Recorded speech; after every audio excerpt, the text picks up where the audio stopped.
Nah, Oh, apa yang menjadi penyebab inilah selain memberikan solusi, jangan mengulang lagi judul yang akan bosan gitu sendiri. Oh, ternyata anak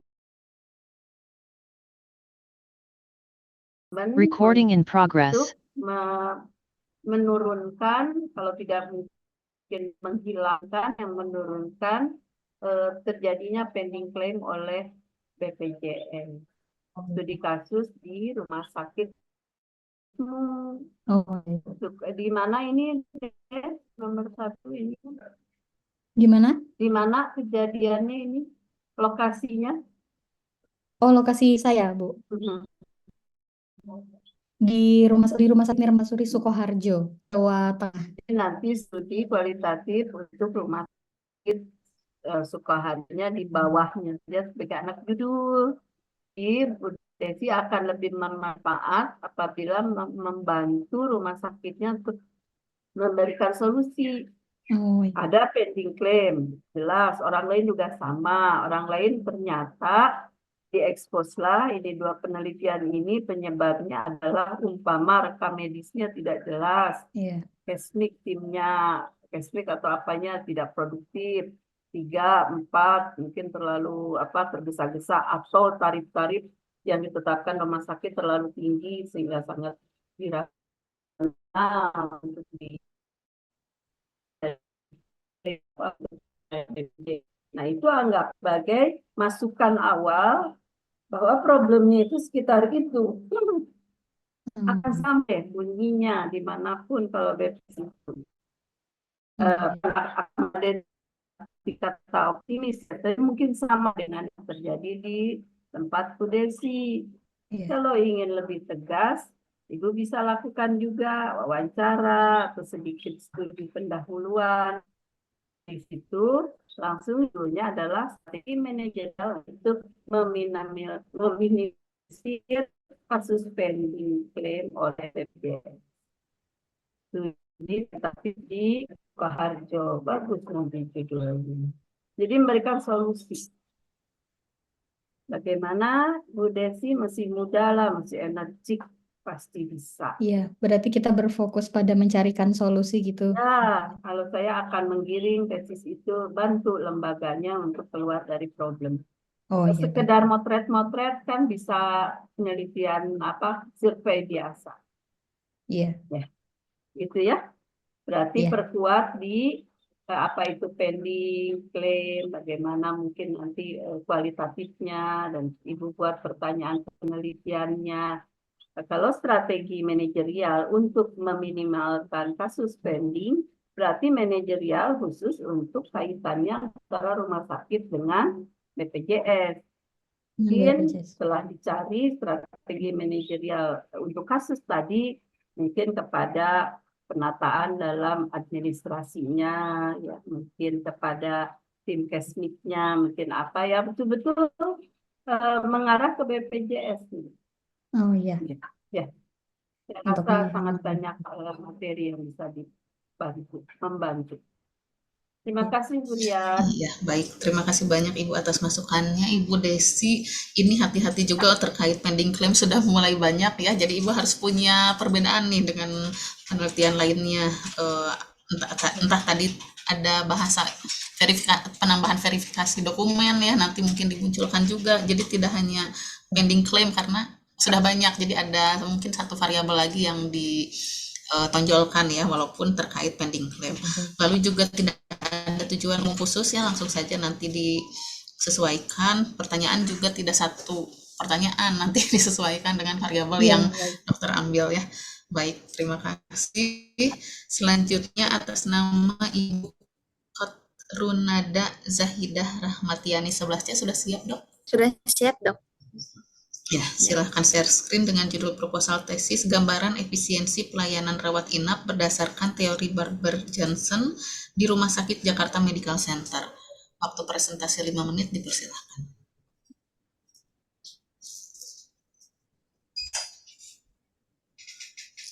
Baik, terima kasih Ibu Rian.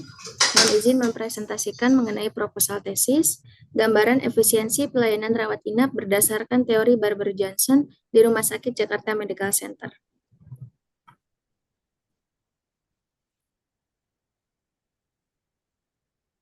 Untuk latar belakangnya, rumah sakit sebagai penyedia jasa pelayanan kesehatan, masyarakat harus berusaha meningkatkan produktivitasnya dalam melayani para pasien sebagai pengguna jasa kesehatan dan berusaha semaksimal mungkin menggunakan sumber daya yang ada. Salah satu cara meninggalkan produktivitas dari rumah sakit adalah meningkatkan efisiensi dari instalasi rawat inap. Mutu pelayanan rawat inap salah satunya dipengaruhi oleh faktor ketersediaan jumlah tempat tidur. Jika terlalu overload akan mengakibatkan mutu pelayanan medis menjadi berkurang, sedangkan jika tidak pernah terpakai akan mengakibatkan pemborosan biaya. Kedua hal tersebut dapat menjadi ancaman efisiensi pelayanan medis karena ada biaya yang hilang tanpa menghasilkan sesuatu. Pemanfaatan penggunaan tempat tidur untuk pelayanan rawat inap dinilai melalui indikator seperti bor, loss, TOI, dan bed turnover atau BTO. Efisiensi rawat inap merupakan penilaian terhadap pemanfaatan tempat tidur yang disediakan agar sesuai dengan tujuan pemanfaatannya, berdasarkan jumlah pasien dan jumlah tenaga medis yang bekerja di ruang rawat inap. Penilaian efisiensi rawat inap dapat menggunakan metode berdasarkan teori Barber-Johnson.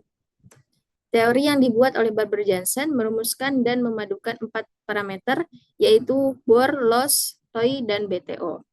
Rumah Sakit Jakarta Medical Center memiliki 37 tempat tidur utama, 22 tempat tidur kelas 1, 14 tempat tidur kelas 2, dan 30 tempat tidur kelas 3. Berdasarkan hasil observasi awal, Rumah Sakit Jakarta Medical Center merupakan ruangan pilihan utama masyarakat Jakarta dan sekitarnya. Hal ini ditandai dengan tingginya nilai bor berkisar antara 81 sampai 96% pada tahun 2021 dan 86 sampai 100% pada 2022. Sehingga menyebabkan nilai melebihi standar menurut teori Barber-Johnson yaitu antara 75 sampai 85%. Oleh karena itu, penelitian ini difokuskan di ruang rawat inap Rumah Sakit Jakarta Medical Center.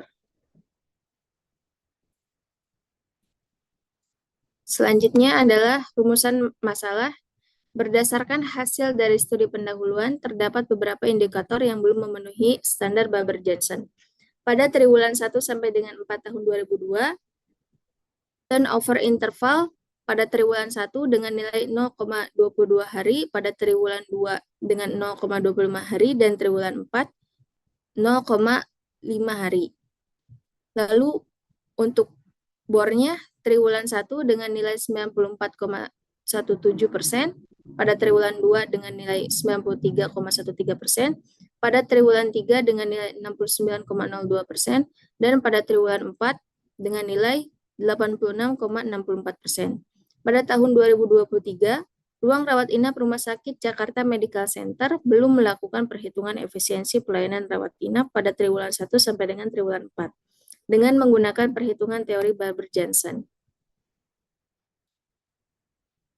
Untuk mengetahui apakah tahun 2023 ruang rawat inap Rumah Sakit Jakarta Medical Center telah memenuhi standar teori Barber-Johnson dan faktor yang mempengaruhi nilai keempat indikator tersebut, maka perlu dilakukan penelitian efisiensi pelayanan rawat inap untuk mengetahui efisiensi pelayanan rawat inap dari pemanfaatan tempat tidur. Lalu tujuan penelitian ini yaitu diketahui gambaran penilaian efisiensi pelayanan rawat inap berdasarkan pemanfaatan tempat tidur dengan menggunakan teori Barber-Johnson di ruang rawat inap Rumah Sakit Jakarta Medical Center berdasarkan teori Barber-Johnson pada triwulan 1 sampai dengan triwulan 4 tahun 2023. Tujuan khususnya diketahui berapa rata-rata loss, berapa rata-rata TOI, berapa rata-rata bor, dan berapa rata-rata BTO, serta faktor-faktor yang mempengaruhi nilai loss, TOI, bor, dan BTO, dan efisiensi berdasarkan pemanfaatan tempat tidur dengan menggunakan teori Barber-Johnson di ruang rawat inap Rumah Sakit Jakarta Medical Center pada triwulan 1 sampai dengan triwulan 4 tahun 2023. Selanjutnya pertanyaan penelitian, berapa rata-rata lama hari pasien dirawat atau loss? di ruang rawat inap Rumah Sakit Jakarta Medical Center berdasarkan teori Barber-Jensen pada triwulan 1 sampai dengan triwulan 4 2023, berapa rata-rata hari tempat tidur tidak terisi, berapa persentase tempat tidur yang terisi, berapa frekuensi pemakaian tempat tidur pada suatu periode di Rumah Sakit Jakarta Medical Center, faktor apa saja yang mempengaruhi nilai-nilai rata-rata dari LOS, TOI, BTO, dan BOR di Rumah Sakit Jakarta Medical Center, serta bagaimana gambaran penilaian efisiensinya. Selanjutnya adalah penelitian relevan dari proposal tesis yang saya ajukan.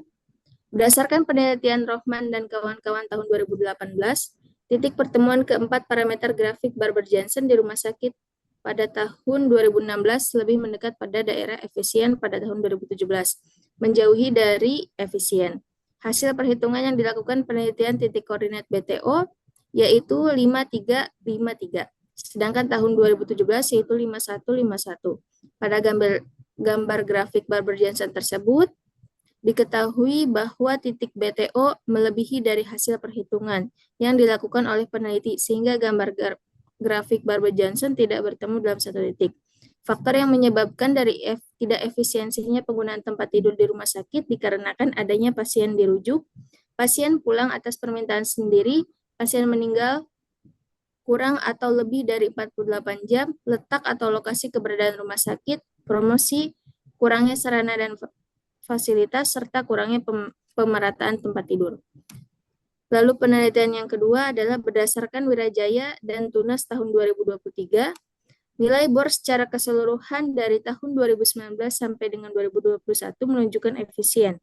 Nilai BTO keseluruhan dari 2019 sampai dengan Dok, maaf, 2020. waktunya sudah habis. Oh baik ya, Baik. silakan.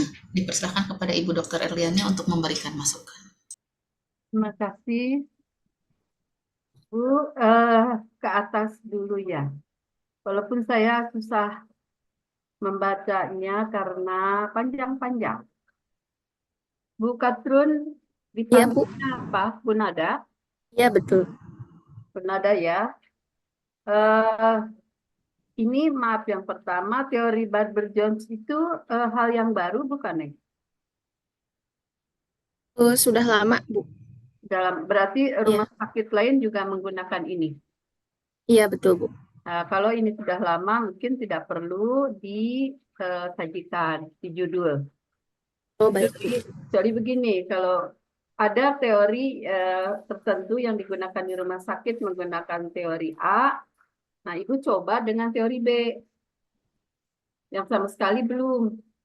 Maka kehadiran teori itu mungkin akan menjadi inspirasi. Kalau menggunakan teori B ternyata efisiensinya begini gambarannya. Pada saat teori A tidak efisien lah katakan. Tidak efisien sama sekali. Untuk apa itu kita bandingkan teori itu untuk mengambil keputusan. Mungkin ke depan rumah sakit yang mana yang tetap akan digunakan efeknya kepada gitu ya. Seperti itu. Yang kedua, istilah gambaran itu tidak biasa. Gambaran itu hanya gambaran.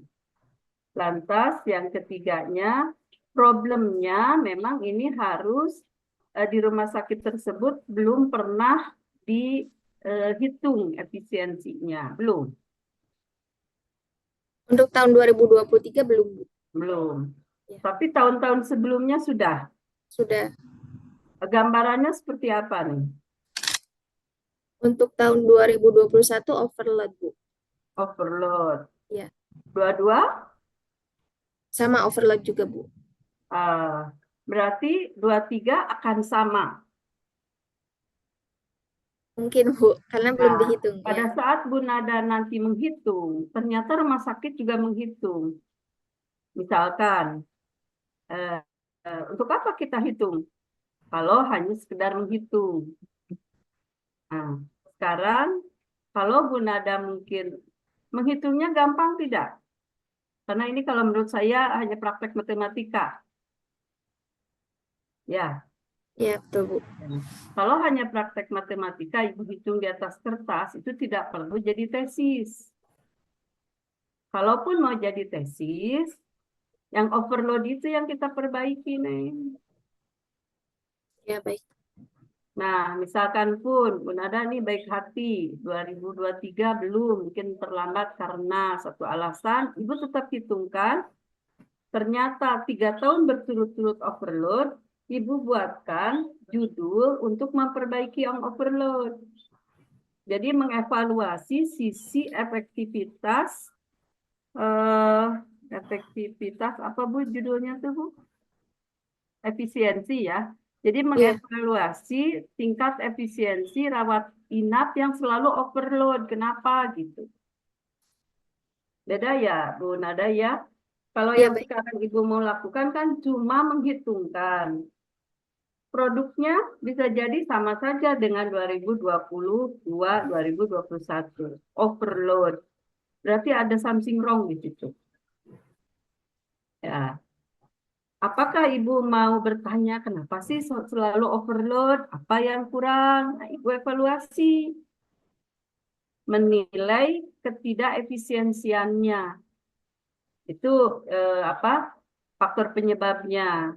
Lebih hebat kalau membuatkan sebuah cara supaya dia efisien. Ibu menolong menghitungkan dari sisi matematikanya bagaimana supaya dia tidak overload.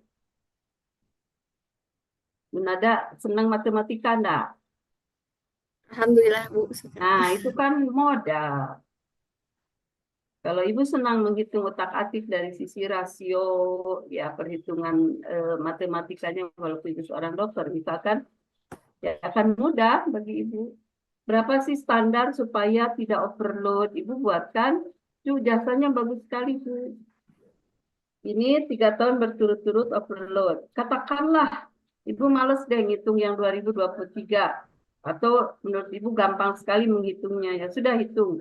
2023. Hitung dalam hitungan di atas kertas saja. Tek, tek, tek, tek. Dapat hasilnya, kesimpulannya inefisien. Berarti dia 3 tahun berturut-turut overload. Maka mungkin Ibu evaluasi. Penyebab overload adalah tergambar lah menurut saya penyebabnya adalah. Boleh Ibu tesis hanya mengevaluasi kenapa selalu overload. Lebih bagus kalau tesis Ibu memperbaiki supaya tidak overload. Angkat jempol kalau yang terakhir itu yang Ibu buat. Sanggup enggak Bu Katu? Insya Allah. Alhamdulillah. Sudah itu saja. Berarti kalau memang mau judul yang ketiga, judulnya adalah strategi manajerial untuk menekan tingkat overload atau ketidakinefisienan biaya rawat inap. Penggunaan apa Bu judulnya itu? Efisiensi rawat inap ya. Ya, betul. Inefisiennya itu menjadi efisien dari rumus yang Ibu tawarkan. Harus pada posisi bagaimana supaya bornya, loss-nya, TOI dan BTO-nya itu normal. Betul-betul matematika ini. Sanggup ya, Ya, baik, Bu? Bu. Nah, Baik, Bu. Terima kasih banyak. Mangga sami-sami, mangga. Ya, baik, terima kasih banyak Ibu atas masukannya. Sudah sepakat ya Dok ya dengan tadi saran. Bahkan ada beberapa pilihan tapi sudah dikasih clue-nya ya untuk beberapa judul. Silahkan disesuaikan dan juga tidak ada tujuan umum khusus ya Dok ya. Nanti tujuannya satu saja, ada beberapa poin nanti ya. Disesuaikan dengan pertanyaan penelitian. Baik, selanjutnya atas nama Bapak Denny Wirhana Suryono, 10B, sudah siap Dok? Insya Allah siap Bu. Silahkan share screen dengan judul proposal tesis penentuan tarif pelayanan seksio sesaria dengan metode active based costing system di RSUD Walet, Kabupaten Cirebon, Jawa Barat. Waktu presentasi 5 menit, dipersilahkan.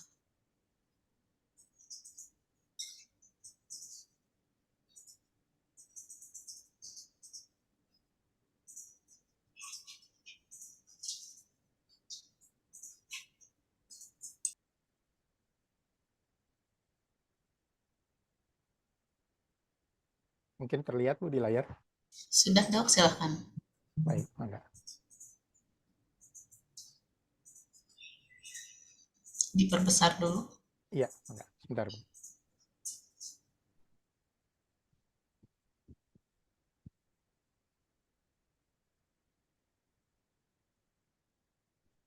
Assalamualaikum warahmatullahi wabarakatuh.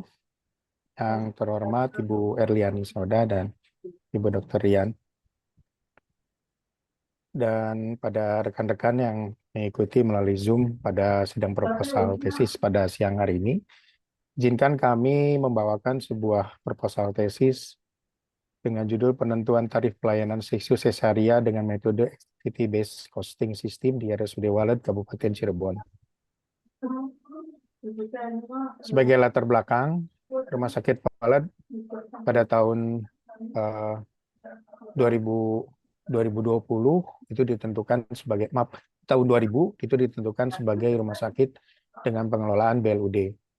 Kemudian juga sudah melalui akreditasi KARS tahun 2012 diklasifikasikan sebagai rumah sakit paripurna.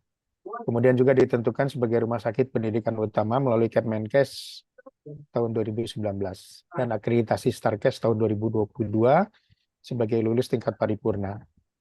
Kami adalah suatu rumah sakit yang berada di perbatasan Jawa Tengah, kira-kira sekitar 5 km dari perbatasan Jawa Tengah dan masih termasuk wilayah Jawa Barat.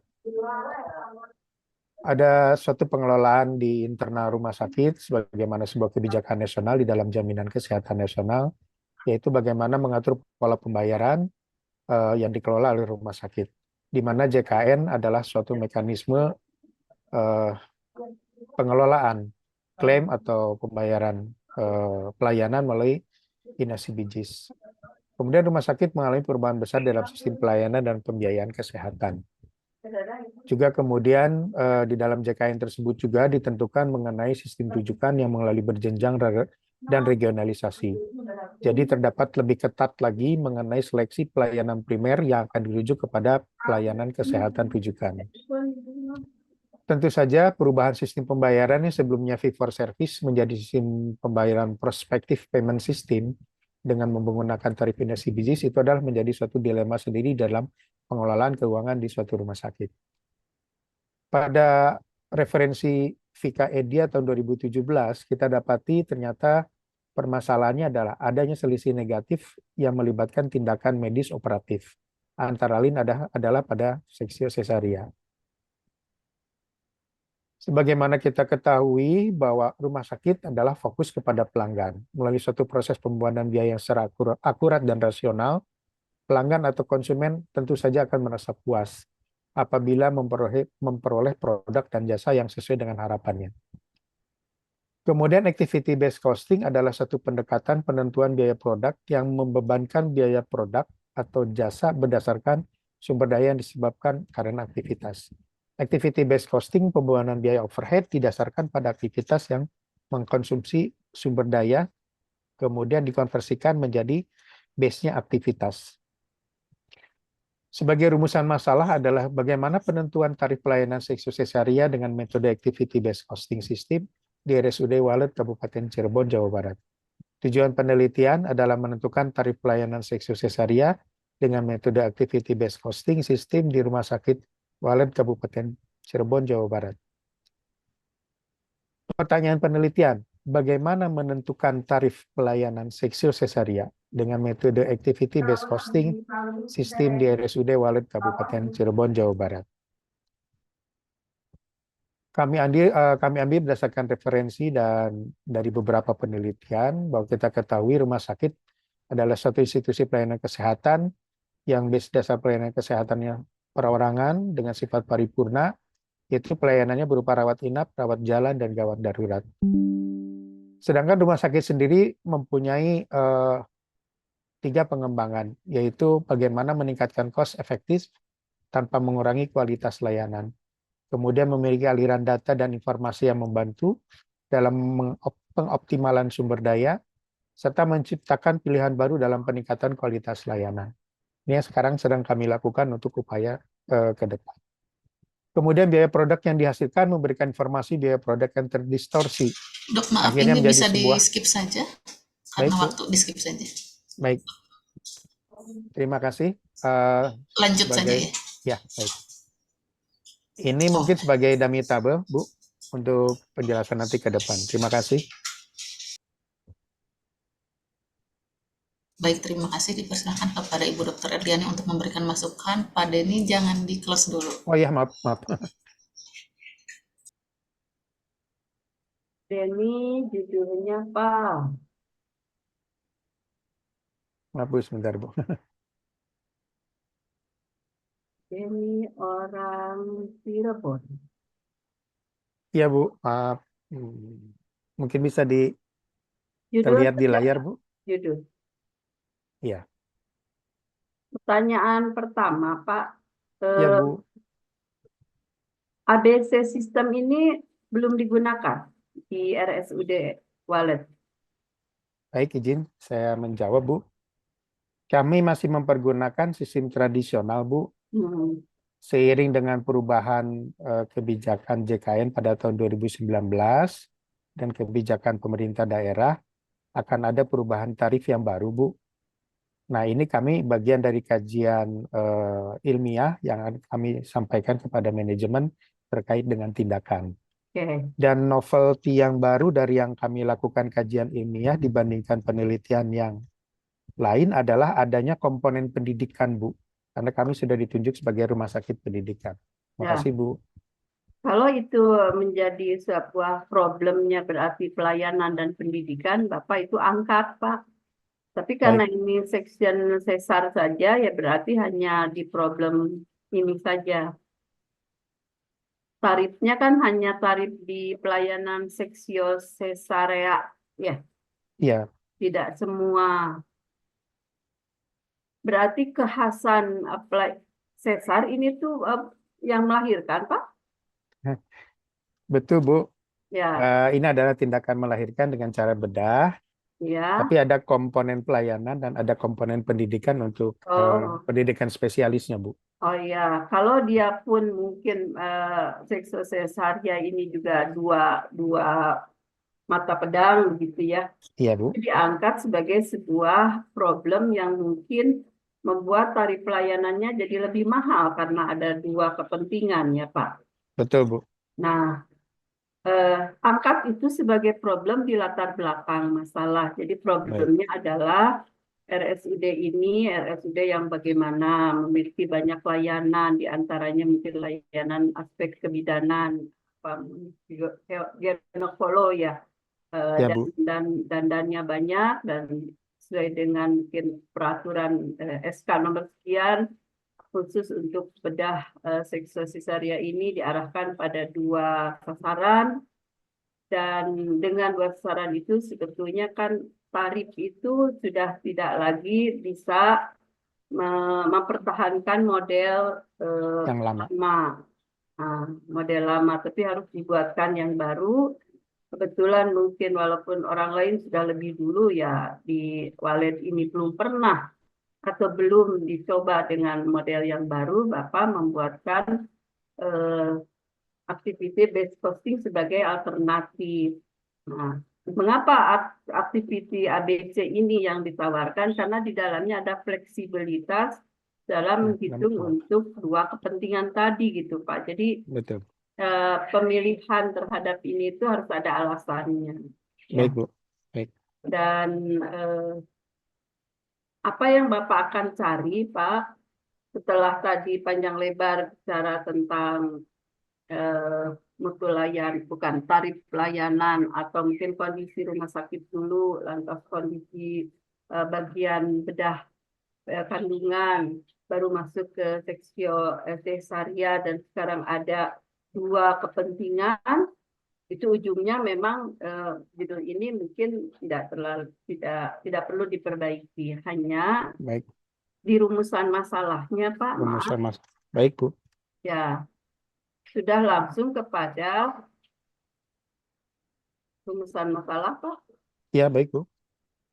Perumusan masalah. Ya, bukan kepada bagaimana berapakah tarif layanan sektor sosial jika menggunakan ABC. Kalau tarif itu kan ujungnya uang. Ya.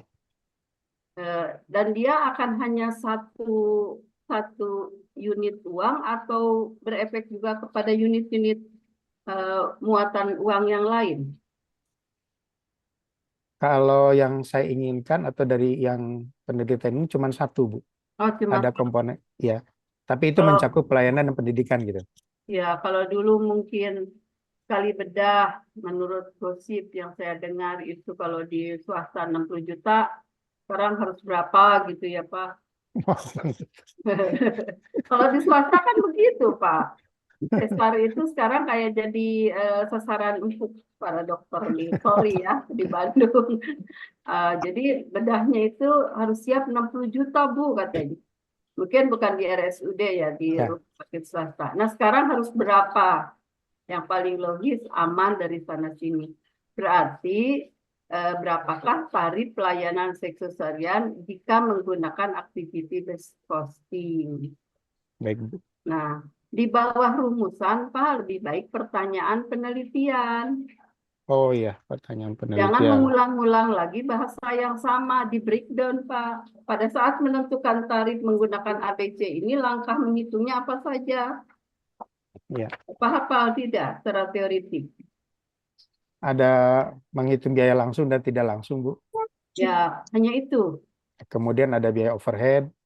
Ya, Kemudian ada jadi biaya, berapakah biaya langsung, ya, berapakah biaya tidak langsung. Jadi dia di breakdown.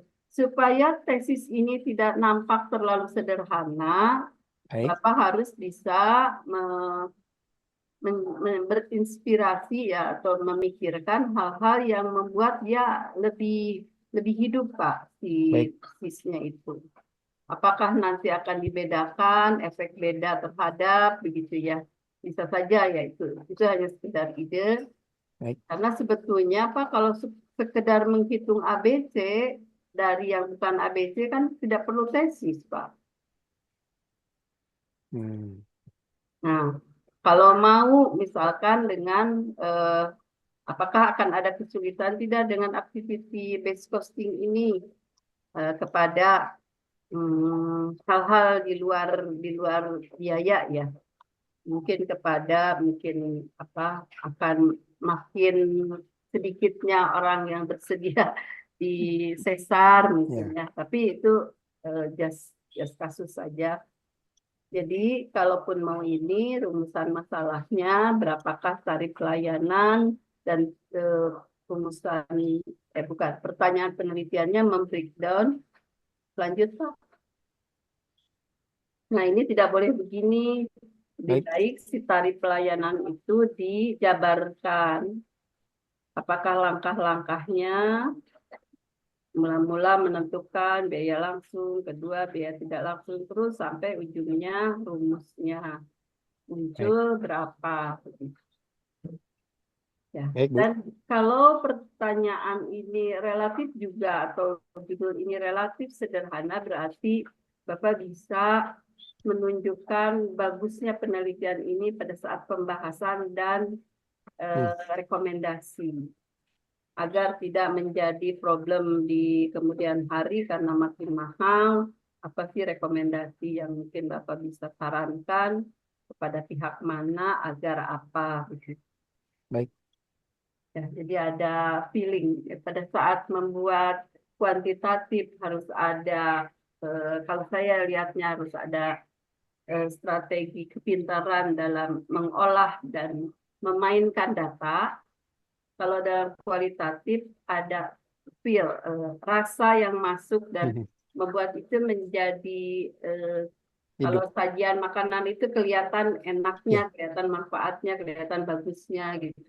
Jangan terlalu kaku dan ala kadarnya. Berarti pertanyaan penelitiannya Bapak kembangkan di sana dan itu dijawab. Karena Bapak menyajikannya sederhana, ya saya pun sarannya sederhana. Itu Pak Denny, mangga. Terima kasih Bu. Mangga. Baik, terima kasih banyak Ibu atas masukannya. Pak Denny nanti disesuaikan ya dengan pedoman penelitian kualitatif. Ya, baik. Selanjutnya atas nama Ibu Sheryl Anandia Salsabila, kelas 11C sudah siap dok? Ibu sudah siap Bu. Silahkan share screen dengan judul penelitian analisis pelaksanaan rekam medis pasien rawat inap di Rumah Sakit X tahun 2024. Waktu presentasi 5 menit dipersilakan. Baik, sebentar Bu izin.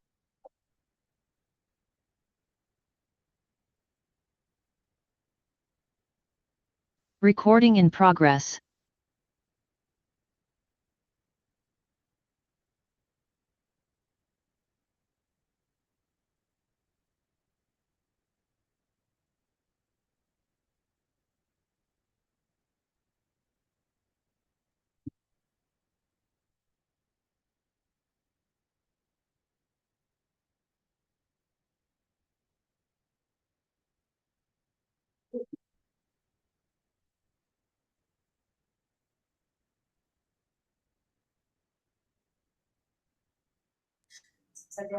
Mau dibantu oleh Prodi, Dok?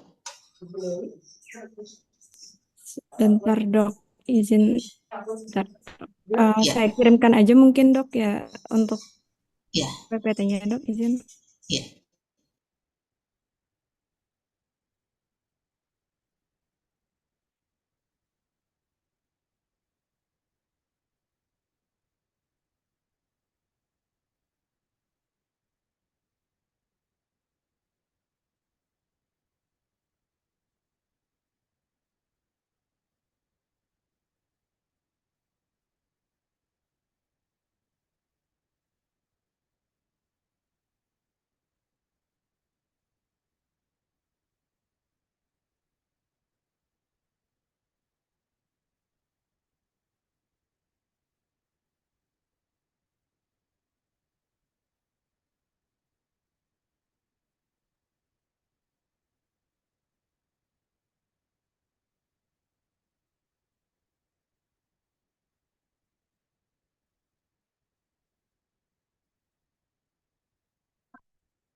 Ada perubahan tidak, Dok? Kalau tidak ada, dari kami kan ada, dari Prodi. Izin Bu Rian, ada perubahan Bu, Oh izin. ya, Saya kirimkan ya Bu, sudah dikirimkan Bu, izin. silakan.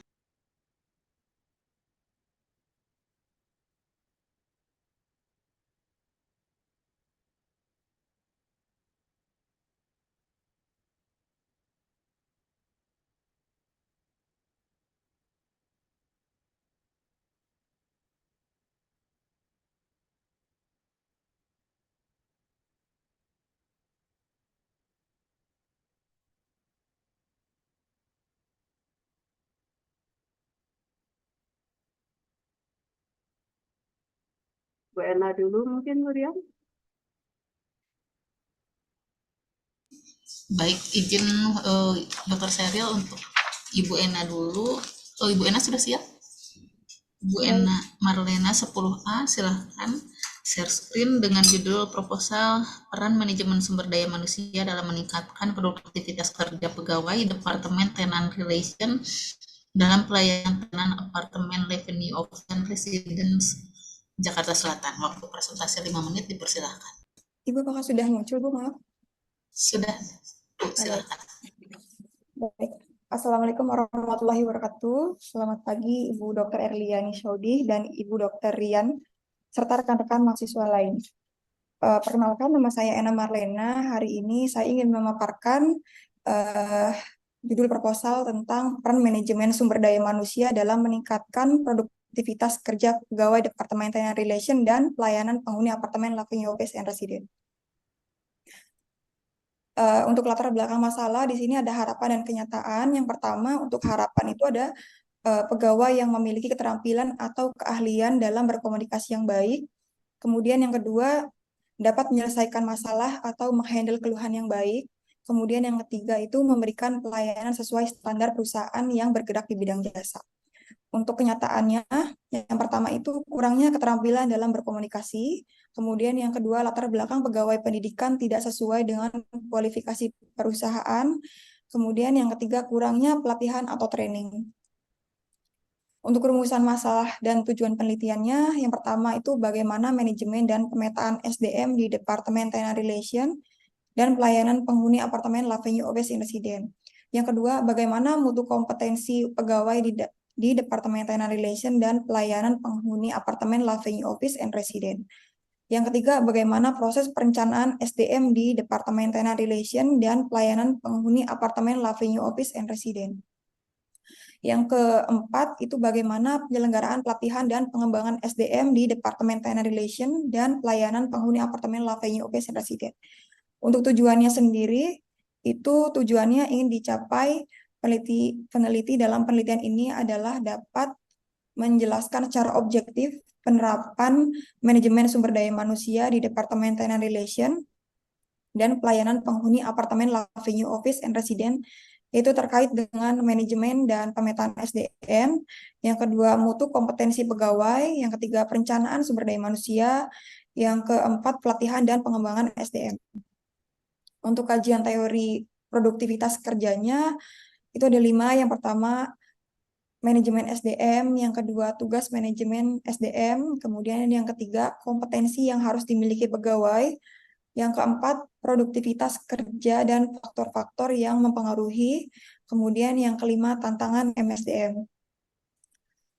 Kemudian untuk teori atau penelitian yang relevan, yang pertama, penelitian oleh Saimi dan kawan-kawan di tahun 2023, itu dengan judul Peran Manajemen Manusia.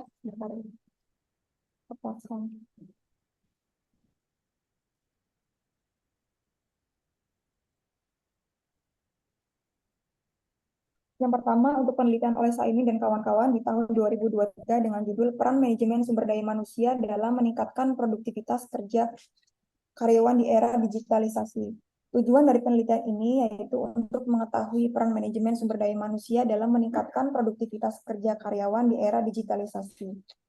Jenis penelitian ini adalah penelitian kualitatif dengan menggunakan metode kajian pustaka dengan sumber data dari artikel, buku, dan mencari referensi terkait pada masalah peran MSDM dalam meningkatkan produktivitas kerja karyawan.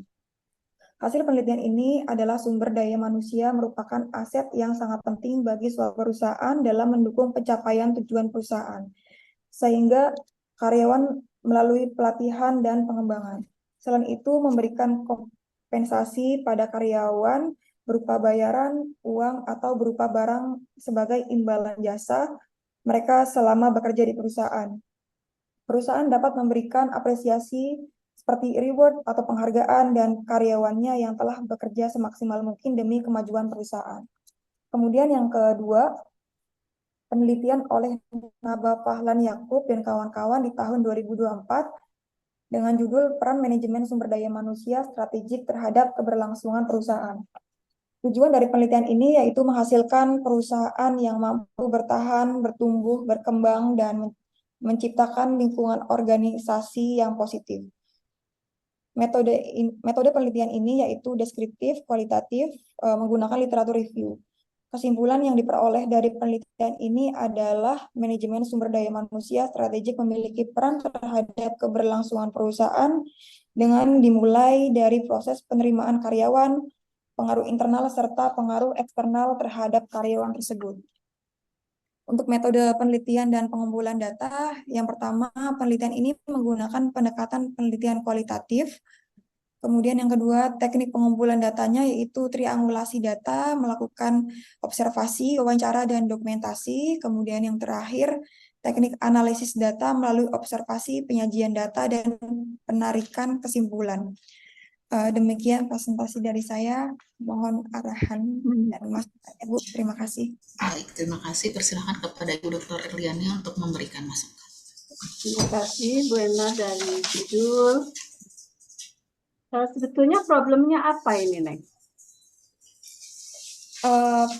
Permasalahannya itu yang pertama masih sering terjadinya miskomunikasi antar tenant relation dengan penghuni apartemen.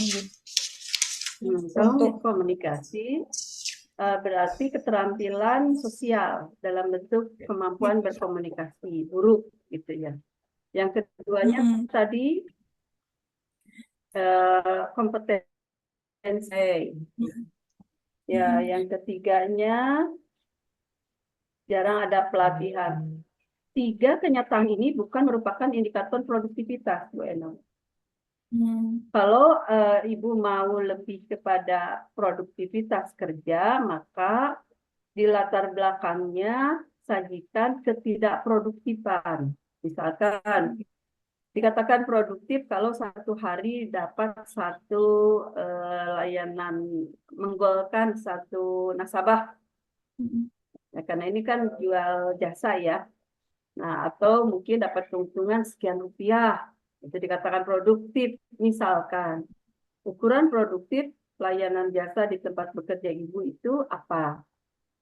Itu tidak tercapai oleh semua karyawan. Misalkan bagian tertentu dipegang oleh 10 orang. 10 orang harusnya 10 dirata-ratakan. Tapi ternyata satu hari mungkin hanya dapat sepersekiannya. Berarti dia tidak produktif.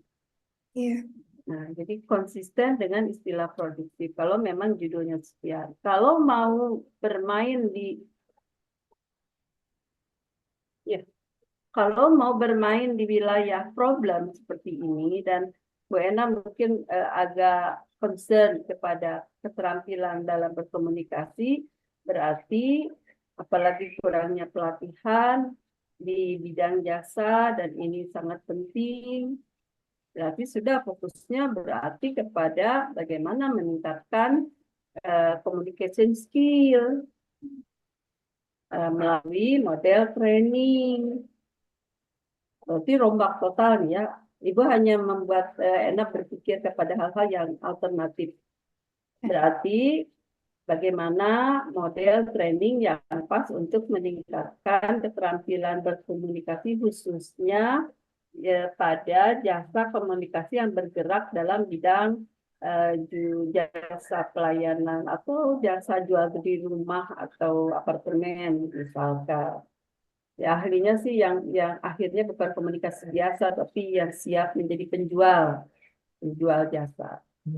Nah, Bena bisa membuatkan trainingnya sebagai sebuah tawaran.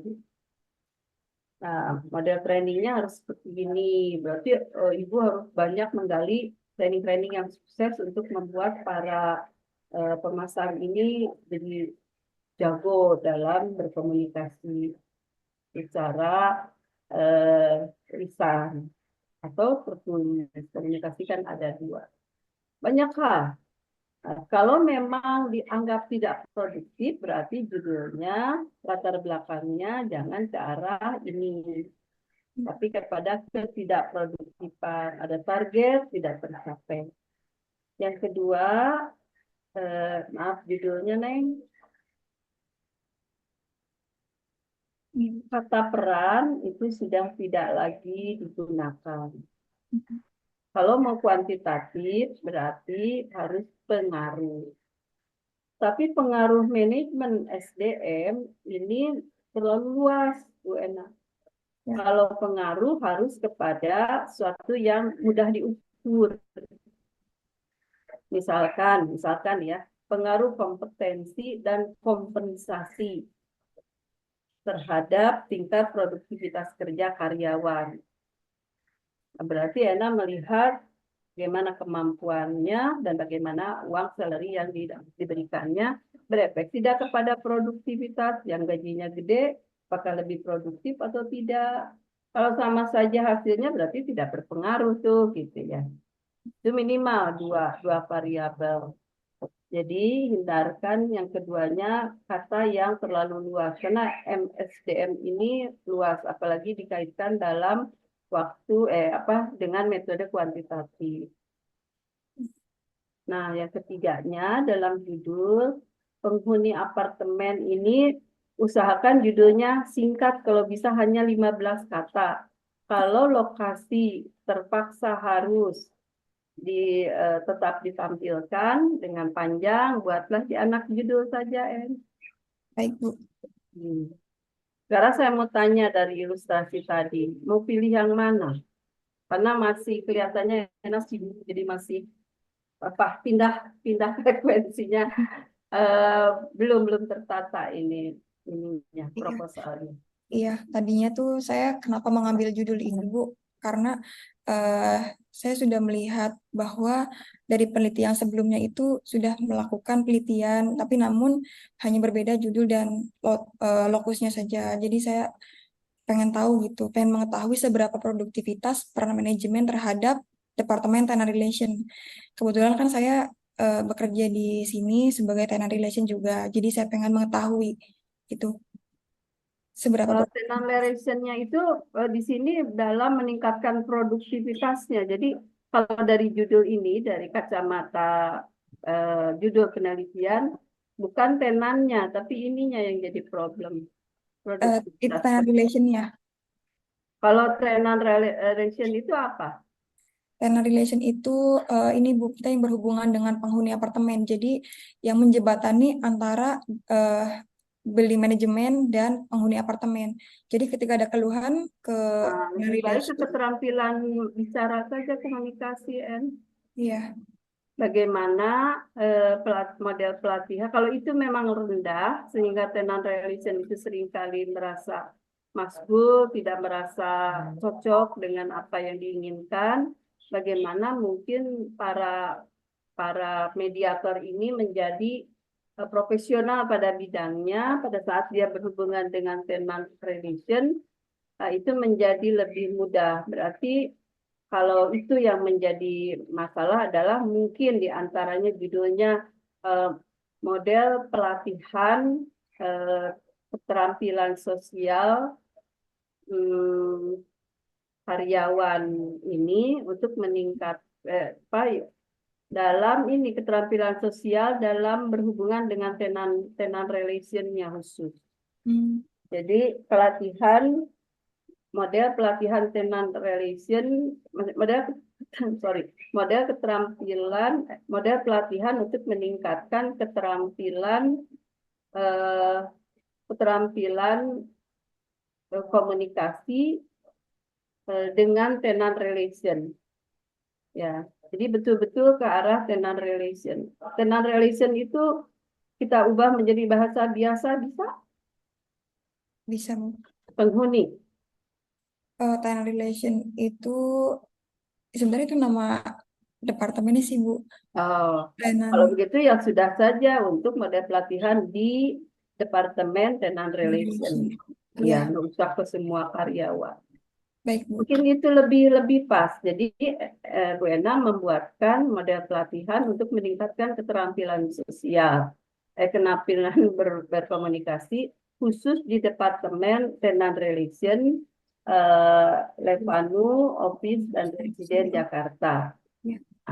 Apa nanti yang harus dibuat adalah Ibu membaca banyak tentang bagaimana model-model pelatihan untuk keterampilan berkomunikasi. Nanti buatkan pelatihan itu kan mungkin 1 kepada tujuannya, 2 programnya, 3 model pelaksanaannya, 4 siapa yang harus menjadi. Kita membuatkan model training ya, bukan mentraining. Bisa terpikir oleh Ena.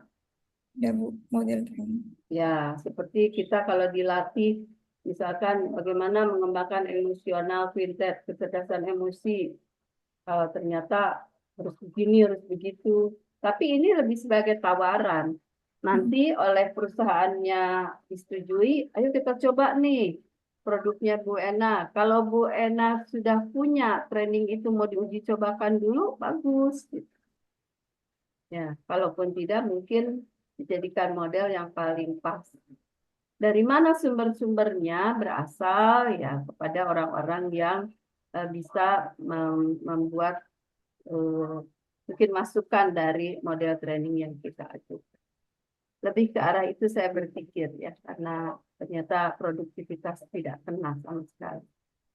Baik Bu. Itu mungkin Bu Ena.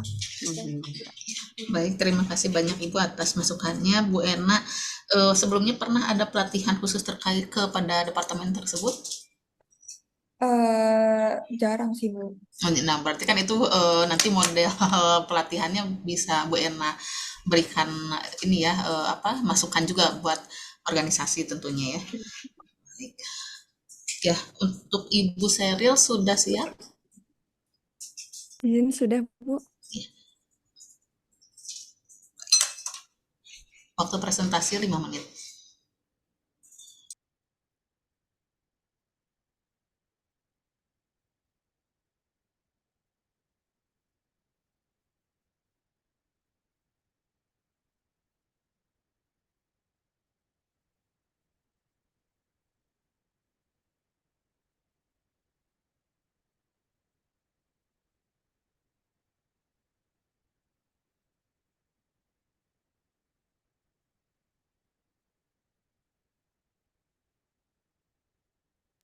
Mohon ditunggu sebentar ya, mohon maaf karena ruangannya memang agak mojok jadi wifi-nya juga sebentar. Baik, Bu.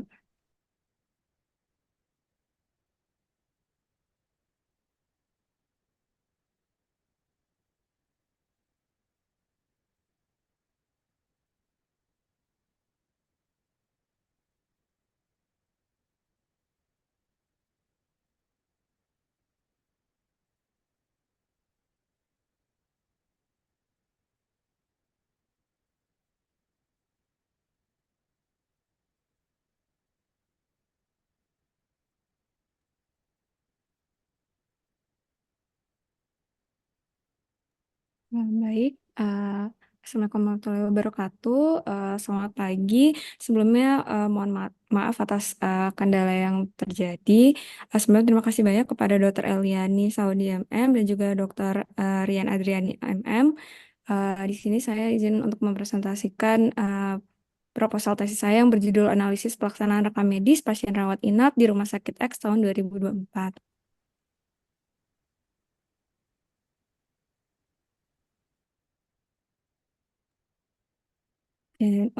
Untuk latar belakangnya yaitu sesuai dengan Peraturan Menteri Kesehatan Permenkes nomor 269 garing Menkes garing Per garing garing 2008 tentang rekam medis, yaitu setiap pelayanan kesehatan diwajibkan untuk memiliki rekam medis di rumah sakit, didirikan dan dijalankan dengan tujuan untuk memberikan pelayanan kesehatan dalam bentuk perawatan, pemeriksaan, pengobatan, dan juga tindakan diagnosis lainnya yang dibutuhkan oleh pasien. Di mana rekam medis ini merupakan cerminan mutu pelayanan institusi pelayanan kesehatan yang memiliki manfaat sebagai nilai administratif, nilai legal, nilai finansial, nilai riset, nilai edukasi, serta nilai dokumentasi. Maka isi rekam medis merupakan rahasia kedokteran yang harus dirahasiakan terhadap pihak ketiga dan merupakan milik pasien. Di mana dalam proses pelaksanaan rekam medis dilakukan penataan rekam medis melalui tahap-tahap assembling, coding, indexing, serta melakukan analisa kuantitatif dan juga kualitatif terhadap berkas rekam medis. Setelah itu, berkas rekam medis yang melalui tahap-tahap tersebut baru dilakukan proses filling. Nah, untuk masalah penelitian, rumusan masalahnya itu berdasarkan latar belakang tersebut, maka dirumuskan masalah dalam penelitian ini adalah bagaimana pelaksanaan rekam medis pasien rawat inap di Rumah Sakit Umum X tahun 2024, dimulai dari pendaftaran, di mana petugas rekam medis harus mengisi data sosial pasien, kemudian rekam medis itu segera didistribusikan ke ruang rawat inap, sehingga berkas rekam medis menjadi tanggung jawab dokter, perawat untuk melengkapi berkas sesuai dengan formulir yang disediakan. Next. Untuk pertanyaan penelitian itu yang pertama, bagaimana langkah-langkah pelaksanaan rekam medis pasien rawat inap di Rumah Sakit Umum X tahun 2024 dari mulai proses assembling, coding, indexing, dan juga filling. Lalu yang kedua, apa saja faktor-faktor yang mempengaruhi pelaksanaan rekam medis pasien rawat inap di Rumah Sakit Umum X tahun 2024. Lalu untuk tujuan penelitiannya yaitu adalah yang pertama mengetahui ketersediaan input pelaksanaan rekam medis pasien rawat inap di Rumah Sakit X tahun 2024. Yang kedua untuk mengetahui proses pelaksanaan rekam medis pasien rawat inap di Rumah Sakit X tahun 2024. Dan yang ketiga mengetahui output dalam pelaksanaan rekam medis pasien rawat inap di Rumah Sakit X tahun 2024. Nah, untuk penelitian yang relevan yang dilakukan oleh Franti Ginaya 2012 yaitu yang bertujuan untuk menganalisis sistem pengelolaan rekam medis rawat inap di Rumah Sakit Umum Daerah Kota Semarang. Penelitian ini menggunakan penelitian deskriptif dengan pendekatan kualitatif, dan hasil yang didapatkan dalam penelitian ini adalah masih kurangnya sumber daya manusia, pelatihan, dan juga sarana prasarana dalam pendukung kerja petugas pengelolaan rekam medis di Rumah Sakit Kota Semarang. Di mana dalam prosesnya ini ditemukan bahwa pada proses assembling masih banyak dokumen yang tidak lengkap. Dari 20 dokumen, 4 dokumen lengkap, dan di bagian coding, indexing tidak adanya monitoring untuk mereview keakuratan data.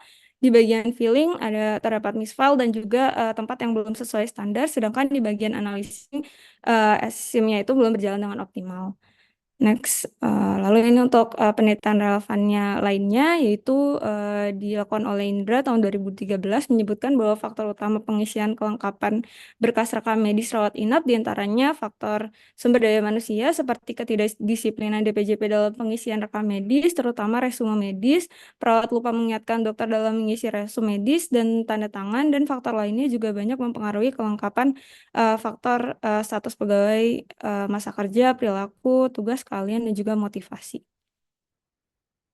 Mungkin sekian yang bisa saya presentasikan. Mohon bimbingan dan sarannya, dokter. Terima kasih. Baik, terima kasih. Sebentar. Ya, dipersilakan kepada Ibu Dr. Erliani untuk memberikan masukan. Terima kasih. Judulnya Bu Sherin. Izin, Dok. Ya, ini evaluasi atau analisis, Bu? Izin, Bu, analisis, Bu. Kalau analisis nanti yang mau Ibu lakukan apa?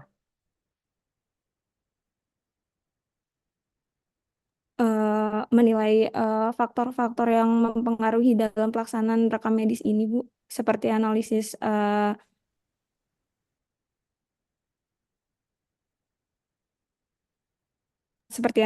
kualitatifnya, Bu, izin. Terus kira-kira kegunaannya untuk kalau Jadi sudah untuk dianalisis? untuk mungkin evaluasi juga sih, Bu, izin.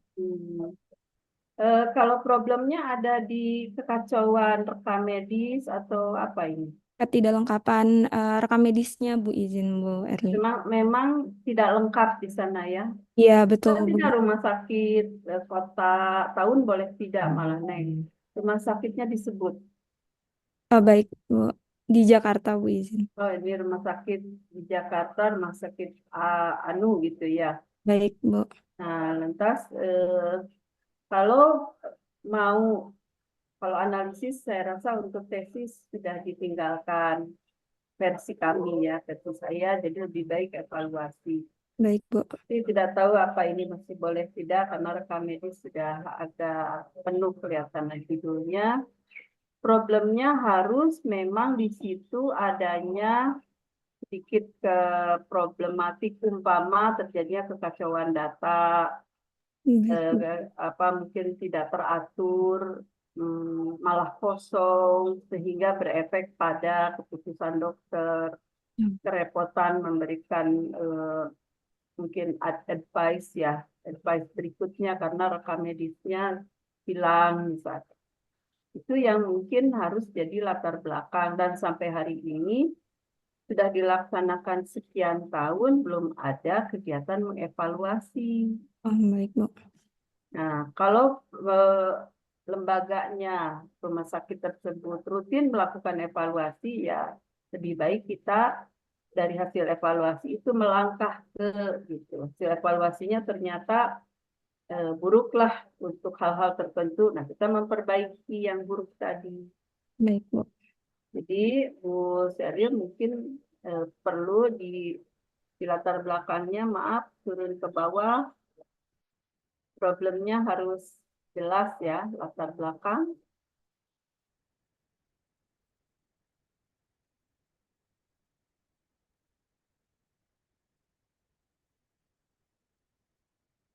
Ya, muncul ya. Nah, latar belakangnya peraturan rekam medis, proses pelaksanaan. Ini kan belum menunjukkan ada problem. Lanjut. Masih ada enggak?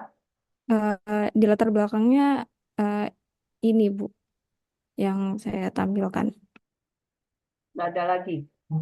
Iya, Bu. Yang harus ada. Kalau umum-umum saja kita tidak bisa menangkap bahwa di situ ada problem. Tapi problemnya adalah di situ ada yang namanya rekam medis. Rekam medis kedudukannya penting karena kalau tidak, maka mungkin rekam jejak penyakit seseorang itu tidak bisa terbaca. Akibatnya dokter akan memutuskan hal-hal yang keliru, misalkan. Kondisi di rumah sakit tersebut ada fenomena kehilangan data, kekosongan data, kekacauan data, itu baru problem nih. Baik, Bu. Dan sampai hari ini kondisi tersebut seolah-olah terbiarkan, tidak terjamah. Mungkin karena sibuk dan menganggap itu tidak ada masalah, tidak ada evaluasi terhadap pelaksanaan. Maka Ibu mungkin akan memberi bantuan dalam bentuk mengevaluasi pelaksanaan. Sifat evaluasi, Bu Sheryl, turun lagi ke bawah. Masalah penelitiannya itu rumusannya bagaimana pelaksanaan medis. Kalau rumusan masalah lebih baik kalau evaluasi, bagaimana hasil evaluasi terhadap implementasi rekam medis di rumah sakit tersebut saja langsung.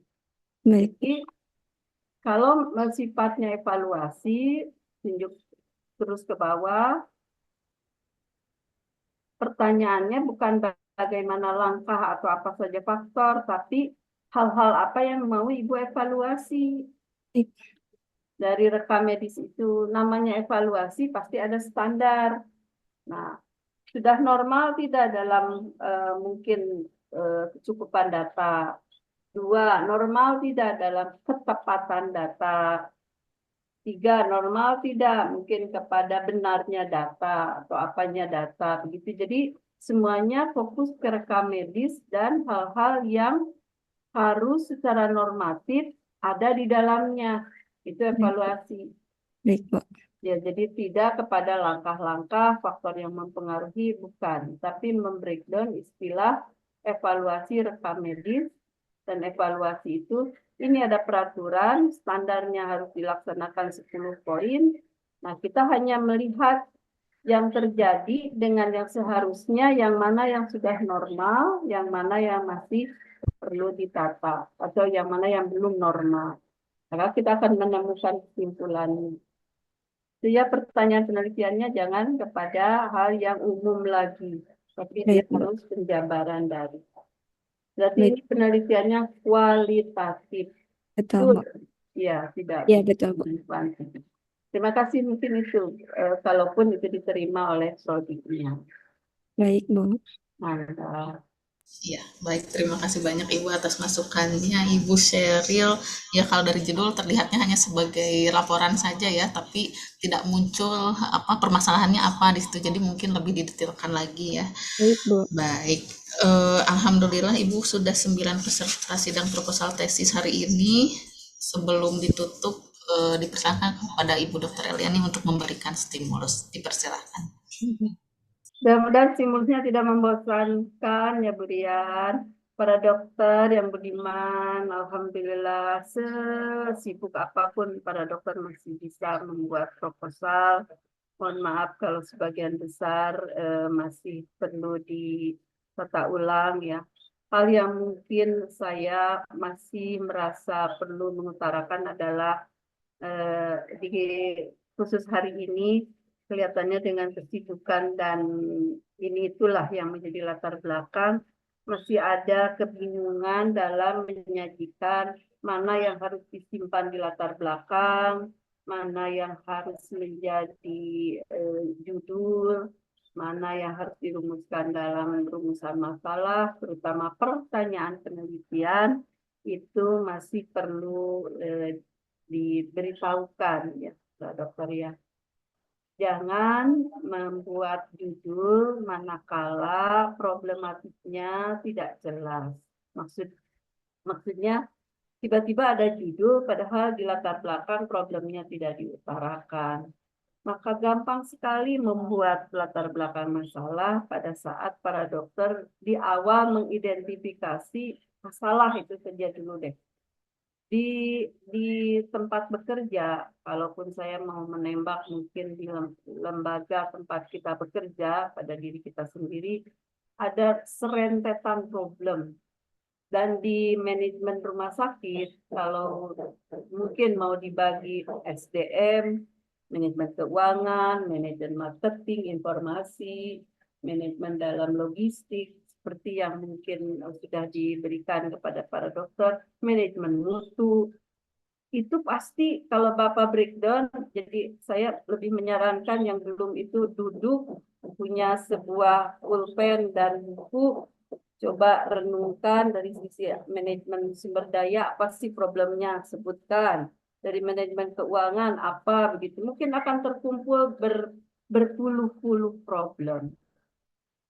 Dari yang berpuluh problem itu, ada yang mungkin logis untuk diteliti, ada yang mungkin kekuatan kita tidak, ada yang mungkin kata prodinya ini sudah jenuh. Pilihlah yang paling novelty-nya kuat, yang paling happening. Nah, dari situ mungkin terkumpul 5 problem. 5 problem itu angkat. Apakah kelima problem itu bisa dirangkum dalam sebuah problem yang terintegrasi atau memang harus lepas-lepas? Tinggal kita mungkin melihat kekuatan dari sana sini. Tadi mungkin banyak persoalan yang sebetulnya salah mengambil ujungnya judul, padahal problemnya tidak ke arah itu. Problem bisa juga dari hal-hal yang sangat operasional, seperti punya Ena. Ena problemnya ada kegagapan, keterampilan berbicara pada saat para pelaku ini berhadapan dengan penghuni apartemen. Ya sudah itu saja. Berarti dia sangat spesifik. Tapi di lain tempat mungkin problemnya suka tidak suka harus mengganti model manajemennya secara keseluruhan rumah sakit atau klinik ini manajemennya kacau dari semua unsur. Maka terpaksa judulnya harus mengubah pengembangan model strategi rumah sakit menuju rumah sakit paripurna. Bisa saja seperti itu, Bapak. Jadi tergantung kepada apa yang sudah kita kumpulkan. Nah, bagi yang mungkin masih bingung dengan itu, coba diikuti. Karena saya pribadi mungkin seringkali memberikan usulan banyak, tempo lihat lagi di atas kertas, ini Bapak ini belum memperbaiki apa yang disarankan, karena judulnya tetap judul yang pasti dikomplain. Ya. Pada saat sudah dapat problem, identifikasi penyebabnya, ya mulailah untuk kualitatif itu membaca rumusan teoritiknya. Suka tidak suka, teoritiknya harus didekati dulu untuk kualitatif khususnya. Untuk kualitatif tidak bisa pertanyaan penelitian hanya dikarang versi kita. Akan muncul pertanyaan yang aneh. Jadi suatu rumusan kualitatif bagusnya membreakdown rumusan judul utamanya. Jadi tidak boleh mengulang strategi manajerial seperti apakah yang cocok untuk meningkatkan mutu layanan umpama sebuah klinik. Tidak boleh lagi ada pertanyaan strategi, tapi strategi manajemennya apakah akan di breakdown menjadi bagaimana strategi perencanaan, bagaimana strategi pengorganisasiannya. Jadi harus membreakdown isi daripada manajemen. Maka terpaksa sebelum membuat proposal ini kuasai dulu teorinya. Untuk kuantitatif, supaya tidak jenuh dan orang menganggap akan sama saja, maka mainlah dengan data. Jadi data itu bisa sangat banyak yang diekspos. Di antaranya, kalau misalkan adakah pengaruh, setelah itu kembangkan seberapa besar, mana yang lebih besar. Kalau mungkin ada lokasi atau dokternya, ada spesialis, dokter umum, mana yang lebih bagus antara spesialis dengan dokter umum. Itu kan main data saja. Dari situ mungkin ada temuan-temuan yang sifatnya lebih kepada membuat novelty baru, yang tidak lagi dianggap, kalau kuantitatif kan ujungnya hanya terbukti hipotesis. Itu yang ada di benak orang kalau melihat penelitian kuantitatif. Pastilah terbukti, ujungnya hanya terbukti, terus pembahasannya tidak ada. Ya, maka kita menganggap kualitasnya tesis itu belum selesai sebetulnya, ikut ujian. Nah, supaya terhindar dari versi berpikir seperti itu, maka hidupkan dengan memodifikasi hal-hal yang bisa dimainkan dari data. Itu mungkin ya para peserta buah Yuni yang inten ya. Ini Bu Shirley yang lagi sambil bekerja ya. Khusus untuk yang mungkin tadi diharapkan untuk mengubah judulnya, mudah-mudahan dapat judul yang lebih menarik. Begitu mungkin Bu Rian, terima kasih. Mohon maaf atas segala kekurangan saya. Terima kasih. Baik, terima kasih banyak Ibu atas tulusnya kepada Bapak Ibu yang sidang proposal tesis hari ini. Mohon untuk direvisi dulu ya sambil menunggu dosen pembimbing, sehingga nanti khawatir nanti kan dosen pembimbing mungkin tidak membaca di surat pembimbingnya masukannya apa saja, sehingga khawatir judulnya di ACC, sedangkan nanti pengujinya ketemu Bu Erli lagi ya. Udah wassalam lagi nanti ya. Jangan sampai, hati-hati ya Bapak Ibu, tesis itu 6 SKS, sehingga kalau misalnya nilainya B akan turun nilainya ya. Jadi tolong diperbaiki dulu ya sebelum ke dosen pembimbing. Baik, alhamdulillah hari ini sidang proposal tesis berjalan lancar. Sebelum ditutup, izin untuk foto bersama dulu. 1, 2, 3. 1, 2, 3. Ya. Baik, terima kasih banyak Ibu Dr. Eliani Saudi MPD dan juga Bapak Ibu semua. Tetap semangat ya dalam menyelesaikan perkuliahan khususnya tesis ini ya. Baik, terima kasih banyak. Izin pamit. Selamat siang. Wassalamualaikum warahmatullahi wabarakatuh. Waalaikumsalam warahmatullahi wabarakatuh. Terima kasih. Terima kasih semuanya. Izin live. Recording stopped.